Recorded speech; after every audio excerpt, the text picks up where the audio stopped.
이제 10월이 됐습니다. 와, 시간 빠르죠. 이제 가을입니다.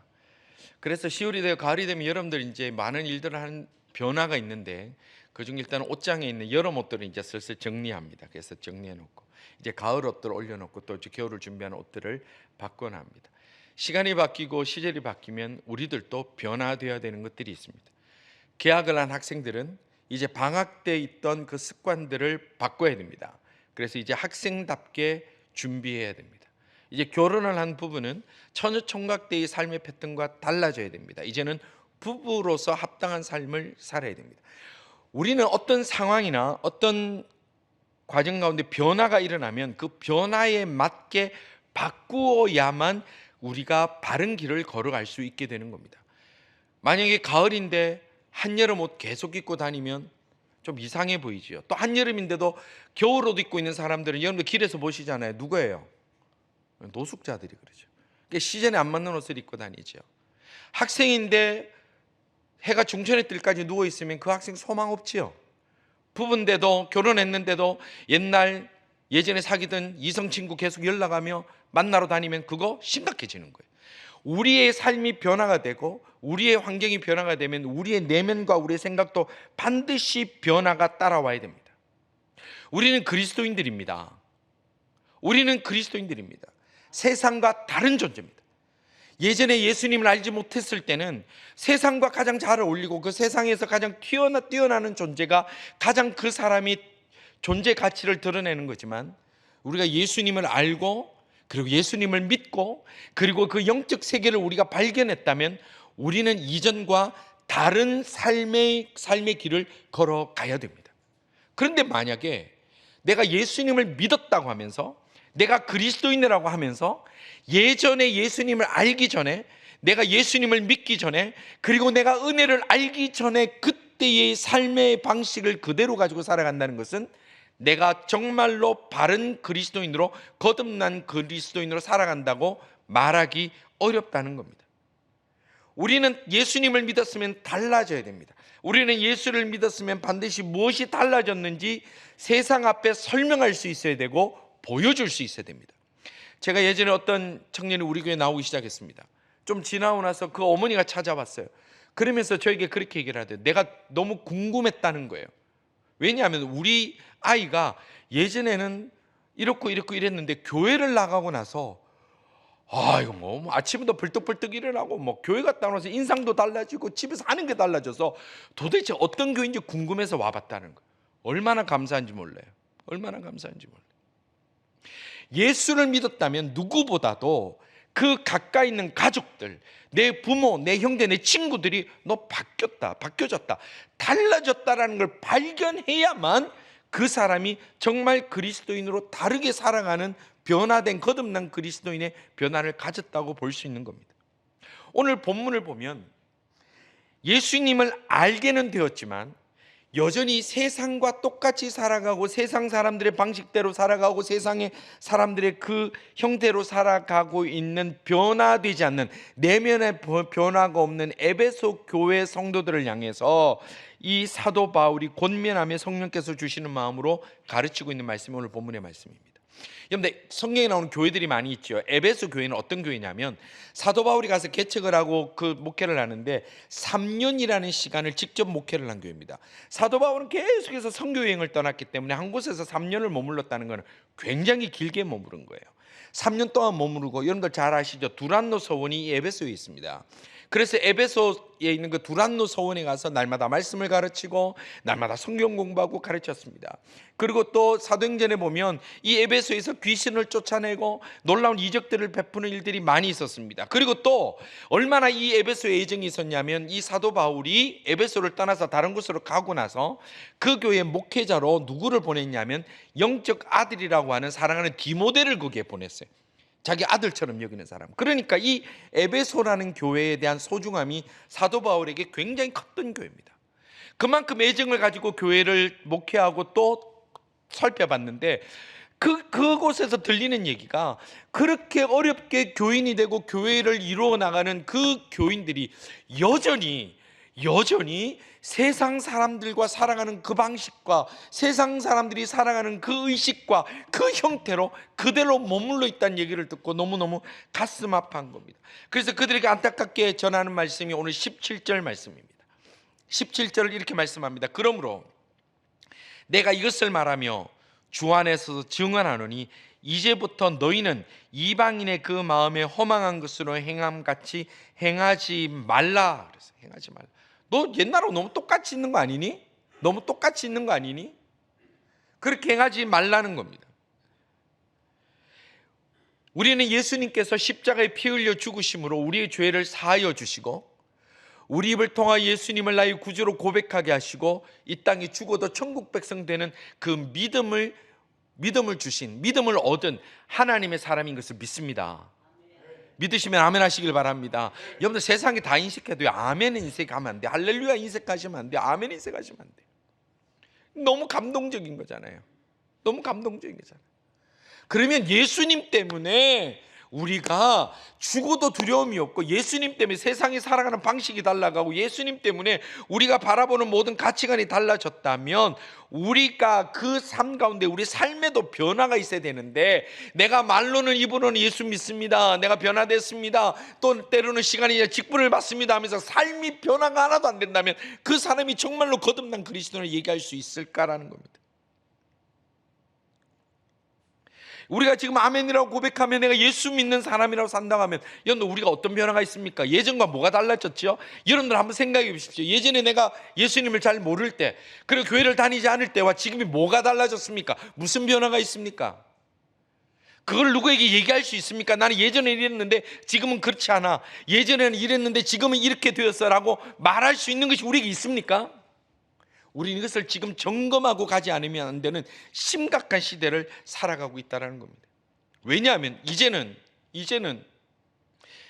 예수님 믿는 사람과 예수를 믿지 않는 사람이 세상에 나오면 구분이 안 됩니다. 예전에는 본인들은 교회를 안 다녀도 교회 다닌다 그러면 교회 다니십니까? 목사님이면 목사님입니까? 장로님이십니까? 그랬어요. 이제는요, 세상이 교회를 조롱해요. 특히 보이지 않는 인터넷에서 보면요, 눈 뜨고 못 볼 만한 얘기들이 많아요. 그런데 더 심각한 것이 근거가 없느냐? 아니요, 근거가 있다라는 거예요. 왜냐하면 그리스도인들이 변화되지 않았기 때문에, 그 모습 그대로기 때문에. 예수는 믿는데 예전에 살던 모습 그대로니까, 직분은 받았는데 예전에 그 모습 그대로니까, 우리가 지금 예수 믿는다고 해서 세상과 다른 거 한번 생각해 보세요. 여러분 한번 생각해 보세요. 뭐가 달라졌어요? 주일날 이 시간에 앉아 있는 건 확실히 다르겠죠. 지금 자고 있는 친구도 많겠지만, 또 여행 간 친구도 많겠지만, 있는 건 분명히 해요. 자, 이거 외에 뭐가 달라졌어요? 뭐가 달라졌어요? 난 어릴 때부터 모태신앙으로 부모님 손잡고 교회 왔으니까 나는 뭐 그냥 그대로가 맞다. 아니요, 우리 내면의 세계가 뭐가 달라졌는지 한번 찾아보셔야 된다는 거예요. 만약 그것이 없다면, 내가 예수에 대한 그 거듭남에 대한 확신 이후에 내가 받은 변화가 내게 확신이 없다면, 우리는 자신의 믿음을 점검해 봐야 된다는 거예요. 얼마 전에 우리 장로님하고 이제 짜장면을 먹은 적이 있어요. 짜장면을 먹는데 바로 옆 테이블이에요. 남자분들이 한가만 앉았는데, 한국 분들은 왜 식사할 때 꼭 술을 그래 드시는지 모르겠어요. 다 따르면서 받아라 주어라. 그런데 그냥 조용히 형님, 동생이라면 될 텐데, 아이고 장로님 한 잔 받으시고, 아이고 집사님 받으, 아이고 이번에 교회 갔다 오셨다. 그냥 우리 장로님 듣고 있다가, 아이 좀 목소리라도 좀 작게 하든지. 이제는요, 여러분들 부끄럼도 없는 시대예요. 부끄럼도 없는 시대예요. 교회에서 다투고 교회에서 막 그렇게 험한 일을 하고도 부끄럽지 않고 밖에 나서 자랑해요. 우리 교회 내가 마음대로 한다고. 그거 금방 제가 심한 욕 나올 뻔했어요. 그 정신 나간 거 아니에요? 지금 이 시대가 예수 믿는 사람과 예수 믿지 않는 사람 차이가 뭡니까? 버스에서 누가 막 싸웁니다. 그랬더니 저 뒤에 있는 한 분이 크게 소리 질러요. 여기가 교회인 줄 아냐고, 왜 싸우냐고. 틀린 얘기입니까? 틀리다고 얘기 못 하잖아요. 우리 교회는 은혜를 얼마나 감사한지 몰라요. 얼마나 감사한지 몰라요. 여러분들 눈을 조금만 열어보십시오. 이 시대를 얼마나 심각하게 봐야 되는지 눈을 조금만 열어보세요. 젊은 여러분들 눈 조금만 열어보시면요, 이 시대에 우리가 어떻게 살아야 될지에 대한 애통함이 생깁니다. 여러분들 캐네디언 교회들, 미국 교회들, 가보시면요, 교회당은 100년 200년이 돼서 가사노마 절로 가라 해놨어요. 시설도요, 파이프 올간 기가 막힌 게 있어요. 안 쓰는 교회 그 한 떼가지고 오든지 뭔 소리를 내는 거예요. 안 쓰던 데가 보니까 사람이 있어야 쓰지. 교회는 진짜 의리의리하고 부속건물 4-5개 1관 2관 3관 4관 있는데요, 예배 드리는 분들은 머리 하얀 어른들 한 10대분 앉아있을까 말까, 그런 게 수두룩백백합니다. 여기서 차 타고 조금만 시골 나가 보십시오. 분명히 교회당인데요, 동네 커뮤니티 센터 돼 있고 빙고장 돼 있고 옷가게 돼 있는데 엄청 많이 있습니다. 여러분들 휴가 가실 때 시골 가보십시오. 주일날 예배 드릴 때는 못 찾아요. 교회가 다 문을 닫아가지고. 왜 그럴 줄 아십니까? 이 캐나다 교회, 미국 교회가 처음에는 다 교회를 다녔어요. 제가 예전에 그 오일 체인지 하러 갔는데 옆에 있던 한 60년 전에 오셨던 지금은 그분 뭐 너무 많이 연세가 많은데 할아버지가 저보고 그래요. 아이고, 옛날에는 주일날 젊은 애들이 바깥에 운동장 축구하고 그러면 경찰이 가갖고 교회 가라고 보냈대요. 그리고 집집마다 문을 안 걸고 다녔대요. 자, 그러면 그렇게 신앙생활 한 것 같으면 교회는 지금 영혼이 더 찬란해야 되고 신앙은 더 빛이 나야 되는 거 아니에요? 근데 왜 이렇게 돼 있죠? 기독교가 문화가 되어 있고 변화가 안 됐기 때문에 그런 거예요. 우리는 종교적 문화는 얼마나 익숙하게 살 수 있습니다. 여러분도 어릴 때부터 교회 생활했으니까 기독교 문화는 가질 수 있어요. 근데 우리가 변화가 되지 않으면 우리는 그 다음 세대에 아무것도 없는 거예요. 그러면 이게 캐나다 교회, 미국 교회만 그럴까요? 우리 교회는 아닐까요? 우리도 똑같다라는 거예요. 제가 광고 말씀에도 드렸지만 우리 어른들은 아무리 건강관리 잘해도 여기서 50년 뒤에까지 남아 계실 분들은 별로 안 계세요. 마음은 원할지라도 그게 그리 쉬운 건 아니에요. 그러면 그 다음에 누가 해야 돼요? 누가? 여러분들 영적인 눈을 조금만 떠보십시오. 문화가 아니라 변화가 돼야 돼요. 내가 교회 나오는 습관이 아니라 내 마음이 열망이 되지 않으면 심각합니다. 여러분들 심각합니다.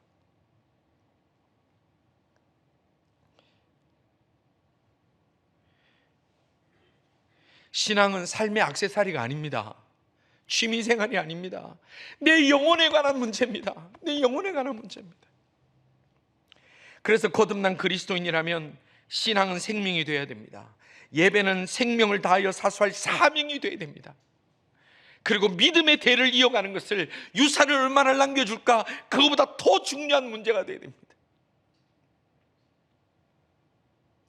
자녀들 앞에 내가 엄마 아빠 이민화 고생해서 이만큼 집을 이뤄서 이만큼 재산을 이뤄서 그거를 얘기할 게 아니라 너희들의 영혼이 나중에 천국 가서 나 못 만나.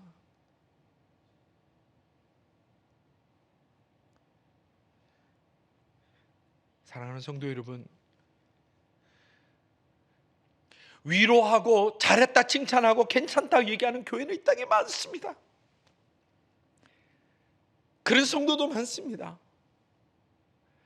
그러나 변화된 성도가 있을 때 그 교회에 소망이 있는 줄로 믿으시고, 그 인생에 소망이 있는 줄로 믿으시고, 그 가정에 소망이 있는 줄로 믿으시고, 온전히 변화된 성도들로 이 자리가 가득 찰 수 있기를 주님의 이름으로 축원합니다.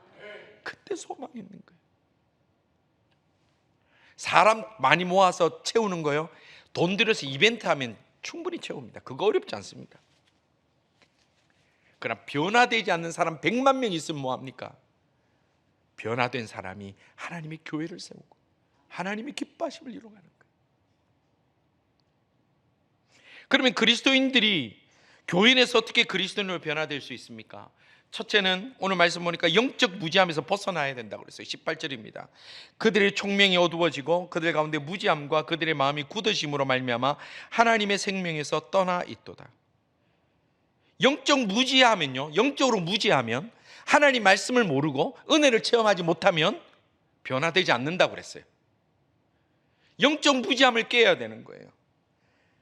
변화된 그리스도인이 되겠다고 결심한 성도라면 하나님을 알아야 됩니다. 말씀을 알아야 됩니다. 영적 지식을 쌓아야 돼요. 반드시 필요한 거예요. 여러분들 많이 하시는 크리스찬 유머가 있죠.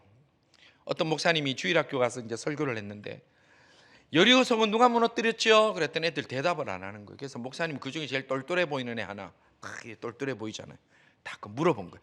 여리고성 누가 무너뜨렸니? 그랬더니 애가 목사님을 보면서 눈을 껌뻑껌뻑하더니 갑자기 울먹이면서 제가 안 그랬는데요.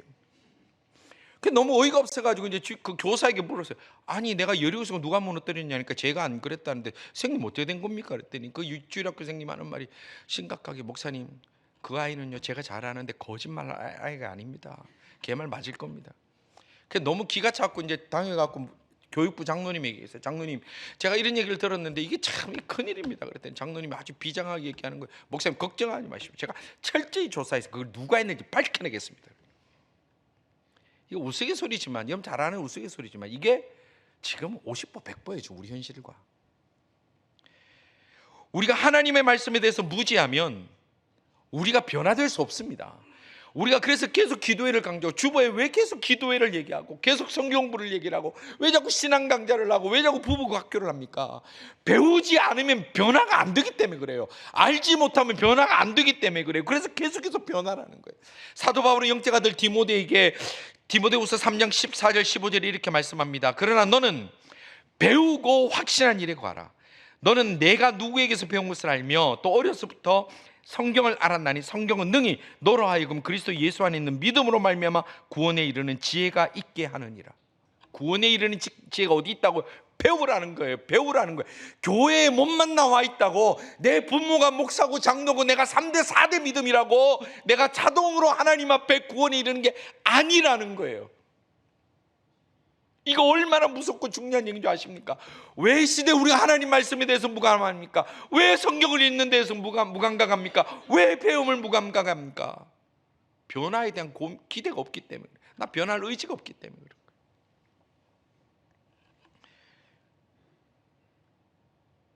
성도 여러분, 우리가 하나님 말씀의 무지함을 내가 스스로 안타깝게 여기고 말씀을 배우고 성경을 읽고 기도하고 하나님을 더 알아가는 데 힘을 쓰는 하나님의 사람들 다 되시기를 주님의 이름으로 축원합니다.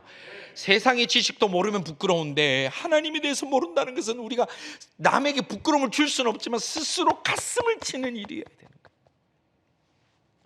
두 번째, 어떻게 교인에서 그리스도인이 변화될 수 있습니까? 두 번째는 마음의 굳어짐을 벗겨내라고 그랬어요. 마음의 굳어짐을 벗겨내야 돼요. 18절입니다. 한 번 더 보겠습니다. 그들의 총명이 어두워지고 그들 가운데 있는 무지함과 그들의 마음이 굳어짐으로 말미암아 하나님의 생명에서 떠나 있도다. 무지함을 벗어라 그랬죠. 두 번째는 굳어지는 것을 벗어라 그랬어요. 근데 자, 이 단어를 우리가 볼 필요가 있어요. 이 굳어졌다라는 표현이 원어에 보면 포로신, 그러니까 포르신 좀 세게 나오는데 포르신 그러는데 이 단어의 뜻이 뭐냐면 이 단어가 쓰인 다른 성경에는 완악하다로 쓰여 있는 거예요. 무슨 말이냐면 내 마음이 굳어져 있다는 것은 네 마음이 완악하다는 거예요. 악하다는 거예요. 굳은 마음, 딱딱한 마음은요 완악한 마음이에요.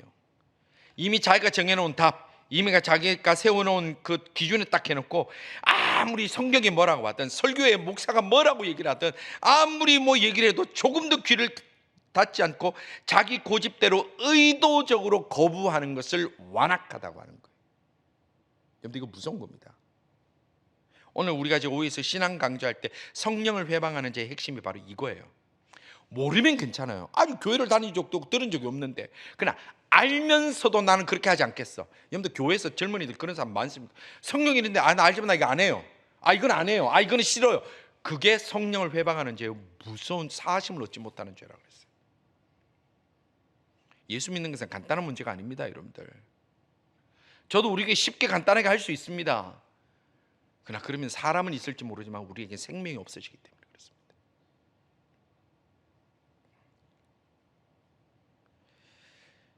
여러분들, 우리가 정말 변화된 그리스도인이 되기 위해서는 아침에 읽는 작은 큐티 말씀으로 인해서도 내 가슴을 칠 수 있는 부드러운 마음이 되기를 바랍니다.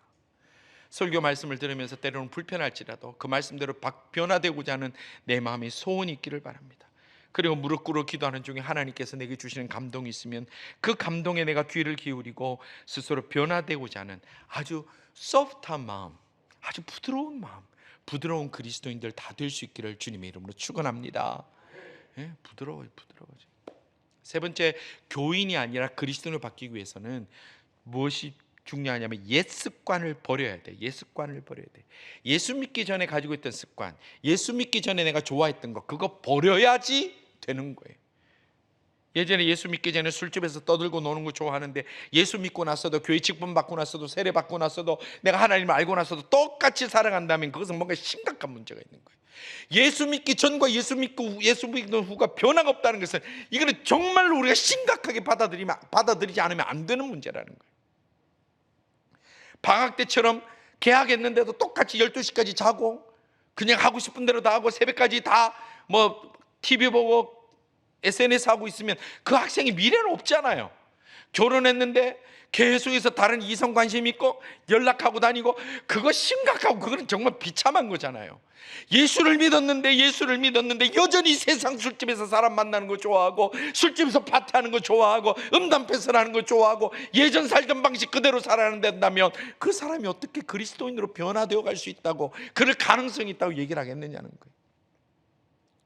여러분들, 특별히 우리 젊은 와이캠들, 제가 정말로 부탁하는 게 있습니다. 교회에서 만난 사람, 교회 친구들하고 절대로 술집에서 가지지 마세요. 제가 정말로 부탁합니다. 예전에 하던 방식대로 살지 마세요. 제발 부탁합니다. 이게 정말 부탁합니다. 지금 내가 뭐 여러분들 어디 뒤에 뒷조사에서 확인했다는 게 아니라, 어른들도 장로님 집사님하고 붙는데 여러분들 오죽하겠냐는 거예요. 그거 따라가지면 그 정상 아니에요. 그 정상 아니에요. 그리스도인은 그리스도인답게 모여야죠. 그리스도인은 그리스도인답게 살아야죠. 제가 여러분들 집에 가서 뭐 LCB로 싹 비워가지고 여러분들 뭐 마시라 부어라 혼자서 하는 거 갖고 제가 뭐라 얘기 안 해요. 그냥 여러분들이 그냥 간만 상할 뿐이에요. 간 때문이야. 그거밖에 없어요.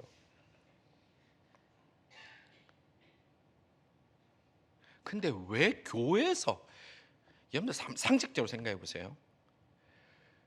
사찰에 가서는, 절에 가서는요, 삼겹살 파티하면 안 돼요. 그게 살상의 교리를 떠나서 그거는 불교 신자에 대한 기본적 매너고 기본적 인간으로서 도리예요. 그렇죠? 교회도 마찬가지예요.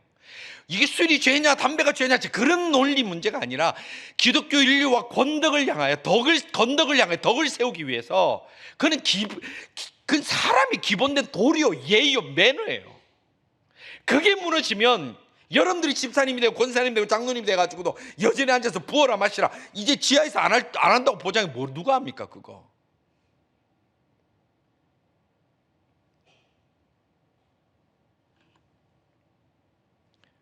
성도 여러분, 변화되지 않았으면 거듭난 그리스도인인지 아닌지 스스로 확인해 봐야 됩니다. 우리 교회는 세상의 다른 수많은 교회들과 함께 하나님을 믿지만 우리의 삶은 분명히 구별되어지는 특별함이 있는 변화된 그리스도인들 다 될 수 있기를 간절히 소원합니다. 우리 교회 젊은이들은 세상의 다른 교회는 그렇게 하지만 우리는 그렇게 살지 않겠다는 결단이 있어야 됩니다. 그래야 우리 교회에 소망이 있는 거예요. 그래야 우리에게 미래가 있는 거예요. 변화 없는 학생이 무슨 미래가 있고, 변화 없는 부부가, 새 신랑 새 신부가 무슨 희망이 있고, 변화가 없는 새로운 모임이 뭘 하자는 거야? 아무 의미가 없는 거예요. 성도 여러분, 서로에 말씀드렸지만 우리에게 옆에 빈자리가 있다면 이것은 우리가 거듭난 모습으로 감동하여 그 누군가를 예수님 알지 못하는 사람을 채워야 됩니다. 그것이 우리의 사명입니다. 그러기 위해서 내가 먼저 변해야 됩니다. 내가 새로워져야 됩니다. 내가 그리스도인답게 살아가야 됩니다. 이제 우리가 결단을 내려야 됩니다. 결단을 내려야 하나님의 역사를 우리는 체험하게 됩니다. 우리가 수요일날 계속해서 기도하는 중요한 제목이 그겁니다. 하나님 우리에게 체험케 하여 주시옵소서. 이 시대 우리는 체험이 없어서 그래요. 기도했을 때 체험이 있어야 돼요. 하나님이 나를 만져주시는 체험이 있어야 돼요. 기도하다 하나님 내게 말씀해 주신 음성을 듣는 체험이 있어야 돼요. 내 입이 열려서 하나님 앞에 기도하는 그 시간에 그 기도가 변화되는 체험이 있어야 돼요. 내 마음이 바뀌는 체험이 있어야 돼요. 그 체험이 있으면 그때 우리가 변화되기 시작하는데, 성도 여러분, 변화의 결단, 소망들을 가지시길 바랍니다. 옛날 살아왔던 그 방식대로 하나님을 기쁘시게 하지 못합니다. 옛날 살아오는 그 모습 그대로 내가 하나님 앞에 더 다르게 갈 수 없습니다. 하나님 앞에 우리가 온전히 순종하고 그 말씀대로 따라감으로 말미암아, 세상은 이상하다고 얘기하지만 하나님은 맞다고 옳다고 기뻐하시면서 여러분들을 복 주시고 동행하시고 역사하여 주셔서 이곳에 복음의 꽃이 이 시대에 다시 피어나고 18세기 런던을 흔들었던 대부흥운동이 이곳에 다시 일어나고 19세기 일어났던 미국의 대부흥운동이 이곳에서 다시 일어나고 20세기 일어났던 대한민국의 부흥의 역사가 오늘 이곳에서 우리 헌신된 자들 통해서 변화된 자들 통해서 다시 한번 일어나는 역사를 경험하고 체험하고 그 중심에서 쓰임받는 하나님의 사람들 다 되시기를 주님의 이름으로 축원합니다.